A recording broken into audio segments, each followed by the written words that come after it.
You spent 10 years behind bars for a crime you did not commit in Louisiana, in New Orleans, Louisiana. You were 43 years old when you were arrested back in 2005.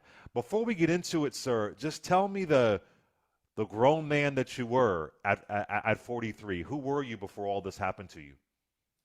Well, I was working at the hotel downtown in New Orleans, Leon Hotel, working there for about 10 years as a waiter.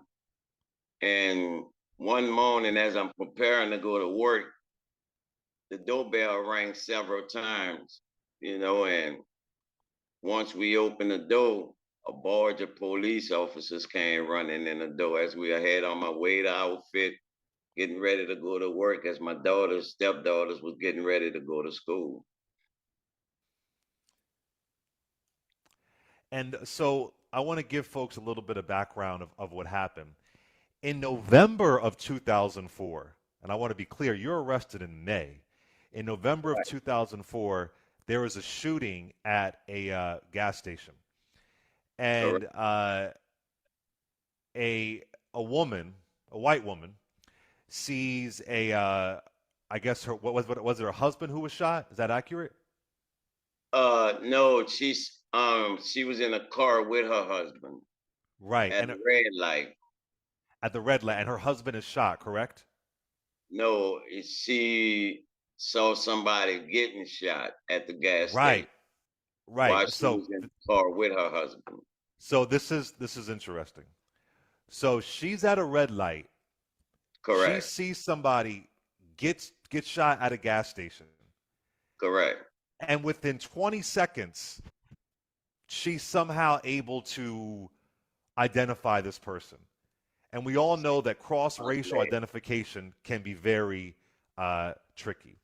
So she originally says the guy is like 6 foot with a big neck or something like that. You're 5'6", correct? Correct. You're 150 five, pounds.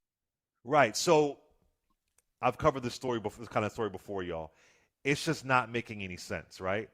Now, Mr. Shannon, how do you even become a uh, a name in this? How are you even coming up as a suspect all these months later? Well, someone claimed to call the police station and said that Michael Shannon is responsible for the murder. He was hired by another guy, his cousin, to kill this guy. And this other hired man that's supposed to be the hired man never was arrested and never faced no charges at all. Did you know the victim? No, I didn't know him at all. I didn't know him at all. Wow, wow. But the thing was, they had two Michael Shannon in New Orleans at this time, at the time of the murder, but, they never come up nothing of it. Wow. So when you get arrested in May, you have no idea this is going to happen. Are you even aware of this shooting in November of No, 2004? You're no, not I'm even not aware of aware it. of anything. I'm on my So, way to work. Just wow. got married. On my way to work, just got married. U.S. Marshals Task Force kicked the door in, roughed me up, called me all kind of names, asked them to give me a free shot to kill me since I won't shoot people in the back of the head. So there was a lot going on that morning. And were you even, I want to make sure I have it right because it's so crazy. I guess they said that you were the cousin of this person that's I wanted this shooting. Were you even this person's cousin? No, no, I didn't even know this person. Wow. I didn't That even know this. is It just grabbed me out the blue, kidnapped me, and sent me through the system and got a guilty verdict. So tell me what happens when you finally start to find out what they're accusing you of. What are you thinking when they say, "Oh, you're accused of murdering a guy at a gas station." What's going through your mind? I'm thinking that in a couple of months I'll be home. Then I'm thinking in a couple of years I'll be home. Then I get the rap sheet saying life without the possibility of parole was a real wake up call. So here's what's crazy. You are arrested in May of 2005. You aren't convicted until February 2011. Is that correct? Correct. So were you Because behind bars all that time waiting for trial, or were you released on bond? I was released 2 years out of the from '05. From So you were 2005 till 2008, I was incarcerated. so you're waiting for trial. You're waiting. So at this point, you're spending about 3 years behind bars wrongfully. How are you getting by and surviving just those 3 years? Just praying, a lot of praying, and my lawyer filed a motion to squash because you had 2 years to bring me to trial. So the judge granted it, and that gave me release that time there. But they um they appealed it to the Supreme Court that the judge let me go because the witness was unavailable to come to trial the day of trial, and that's the reason I was cut loose. So they opened the case back up and took me to trial February 2011. So when you go to trial, what do you? I mean, all they literally have is this one eyewitness who happens to be a white woman, and again, it was 15 to 29 seconds. She wasn't wearing her glasses as well. That's an important point. Correct. And there's no DNA evidence, no physical evidence.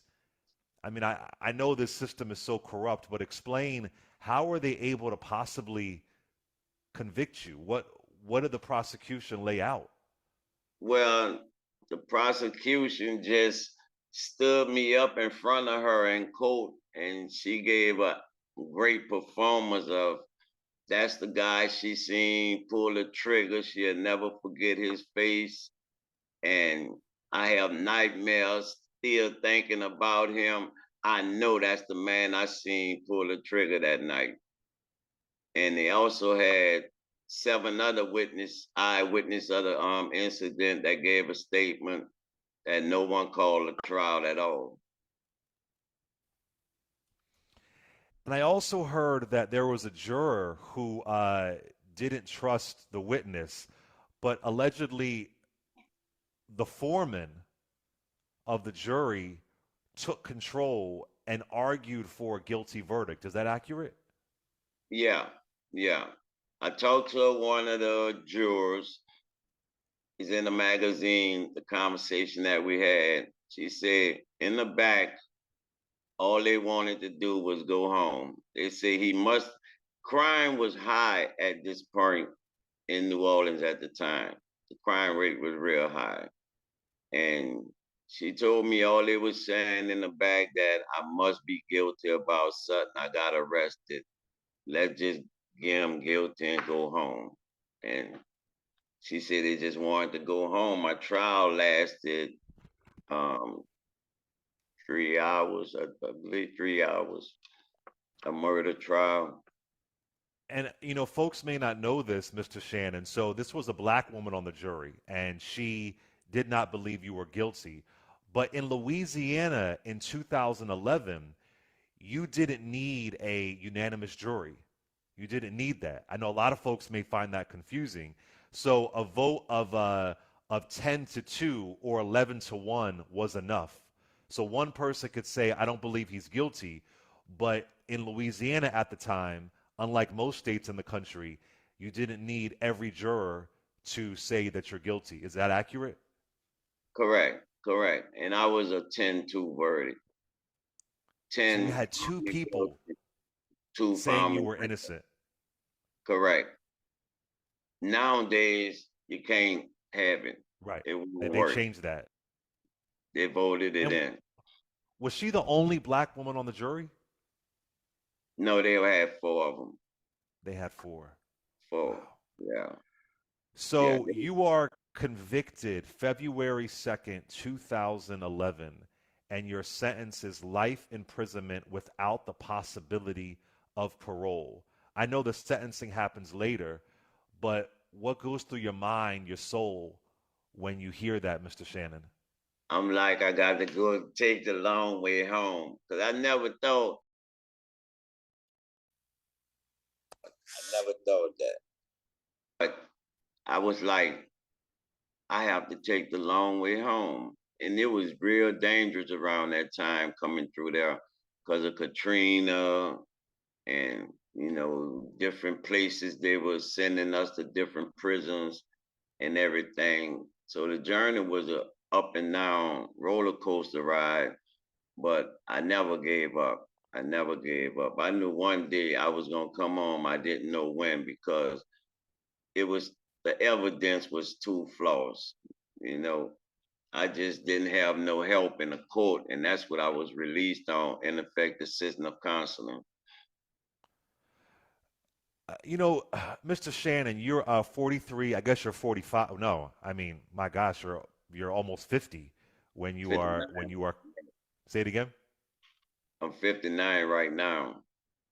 But you're a grown man when you're going through this conviction. A lot of folks who I talk to, they're in their late teens, their early 20s.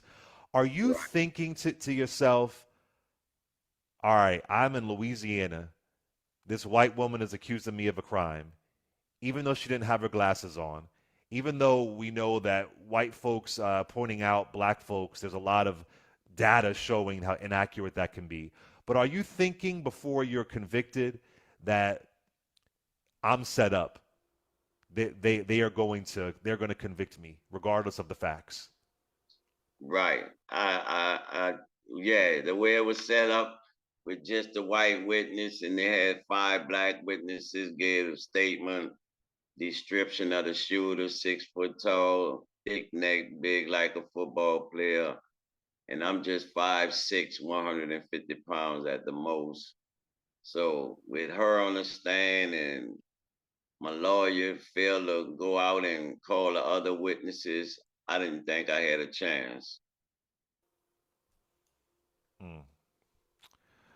So you had already spent 3 years behind bars, more or less, and then you're convicted in 2011, and you're put behind bars immediately, and then of course you're sentenced, like I said. Um, how are you surviving? You were talking about how prison I mean, it's always violent, but it was especially rough during this time. How are you surviving the day by day? What was your life like getting through being incarcerated, especially wrongfully incarcerated? Well, staying to myself, man, reading a lot, going to the law library a lot, reading innocent cases on how they, found out they was innocent, a lot of DNA, and really not too many unidentified cases that you can really win, like talking about, unless you have the help that I did from Centurion Ministry that came onto my case and helped me get out of prison. But without the help, that kind of help is almost impossible to get out. Mm. And how was your family impacted by this, you being behind bars all this time? Well, in 2011, I was preparing to walk my daughter down her graduation, high school graduation. We were preparing where we was gonna go eat after we have the graduation and the dance and what dance we were gonna dance off of. So while she was walking down the aisle to graduate, I was going to Angola State Penitentiary to do a life sentence. And it was crazy at that time. I mean, I had so much going on in my head. My wife caught a heart attack 1 year later. She was deceased. So it took an impact on the whole family. What was your lowest moment behind bars in prison? coming to my mother's funeral in chains, coming to my mother's funeral, going back to that prison. And my mother had Alzheimer's. So when I was out on the street, the 2 years out on bond, that's who I was taking care of my mother. So to go back and see her in the casket, that was my lowest point in a place like that. And I knew I had to fight harder to get home because I couldn't see myself dying in there. So you lost your mother and your wife while you were incarcerated wrongfully? Correct. Yeah, I'm sorry to hear that. yeah, yeah. Wow. So So you are eventually released in July of 2017. Explain how this. I mean, you're not exonerated until February of 2018, but explain how you're released. my release came about with this organization called Centurion Ministry in New Jersey. I wrote them a letter. They help innocent cases get out of jail if you could prove your innocence. So I wrote them, and they wrote me back in 4 months. And through a 2 year process of writing each other, getting them all my evidence, they saw that I was innocent and flew to Angola and Louisiana to interview me. Once they interviewed me, they saw I was innocent and took about 2 years to get out after that. That's crazy. That it took them That two was a years to. miracle. That was a miracle. Yeah, yeah. It took 2 years because you got to get back in court, and the court's got to rule back in your favor. And they don't really have to rule in your favor, but you will want them to. It's still a scary part of it, the journey. You never Mr. really. Shannon, do you think that the witness who said that you committed this crime, do you think she really thought that you did it? Or do you think she was pressured by police or prosecutors? Do you think she really believed you were the guilty person? I think she was pressured by the police officers because the um the photographic lineup when he took it to her house to show it to her, when she didn't identify anyone at first, he tore some paper off his tablet and covered up the four faces she said wasn't the one she didn't think it was. Then she said, well, the last two most likely look like the guy. And then when she got through looking at some more pictures, she said, well, I'd rather pick picture number two. And that's how the photographic lineup went down. First, she tore a piece of paper and put it over the forehead as if was a hat. And she said, well, I'd rather pick picture number two. And that's how I got a life sentence off a photographic lineup that simple. And the other six people didn't identify me. I didn't got picked out of no lineup because I'm a real small person. I'm not tall at all. I'm a short person. I'm not tall. And it was amazing how they came back with a guilty verdict. But that's Wow. Louisiana. That's Louisiana. And I want to say just the person who was shot and killed, his name was Ralph Cole Jr. And just, of course, my condolences to him. And it's sad that the person who shot and killed him wasn't held accountable. What about the other Michael Shannon? I, Well, I had saw in the obituary that he passed away in 2012. So that was the end of that. I mean, he was a big guy, but I was don't he the know. person who committed the crime, or we'll never know? We'll never know. We'll We'll never never. know. Right, And, right. and, and Mr. Shannon, did you have any kind of record or criminal record whatsoever? No, no, no. Wow. So that's so scary. You're literally, I mean, even if you did have a record, it wouldn't matter because you shouldn't be convicted of a crime you didn't commit. But you're literally going to work in Yeah, Louisiana and cops barge in and you're literally kidnapped. You're abducted. It's like a horror movie. exactly. And they had kids in the house. They grab everybody. They call themselves looking for the gun. So they tore the house up. Me and my wife just bought the house about 6 months prior to this occurring. So, it really wrecked my whole life up at that moment. And then when I get home, I had to start all over again. That's if I had to make it home. Right, of course. And like I said, you were exonerated February 2nd, 2018. Thank God for the folks who worked on your case and got you your freedom. How are you? You're 59 years old today. How are you doing? How are you doing today? How are you? How's your spirit? How's your soul?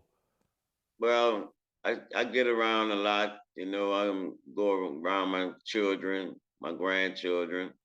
They didn't got big, went to the military. And so I just stay around family a lot, cut grass, still exercise a lot, do a lot of reading. So my family is a big support while I'm out here too. You Do know, you feel like you have PTSD? Do you feel like you have trauma that you're still trying to deal with after they took this time away from you? oh yeah, yeah. I still go see the mental health and still getting myself together to deal with society from when I left till now. It's a big difference. A big difference, especially when they just take you and you didn't do nothing and you have to go through all this to come home, and it's just a whole lot. You could get lost in the system and Mm. you might not come home. And they got a lot of guys in a situation like that. But I was blessed to be one to come out of there. The witness that said that you committed this crime, did she ever issue an apology? Did she ever say, "Oh, I had it wrong" or anything whatsoever? No, no. No.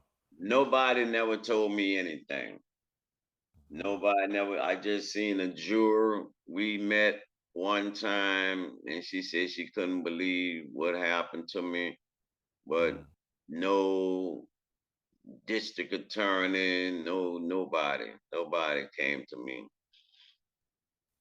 and the district attorney only admit that I was most likely innocent. I was trying to find out what most likely innocent means. most likely. Most likely innocent under his watch. You know, Wow.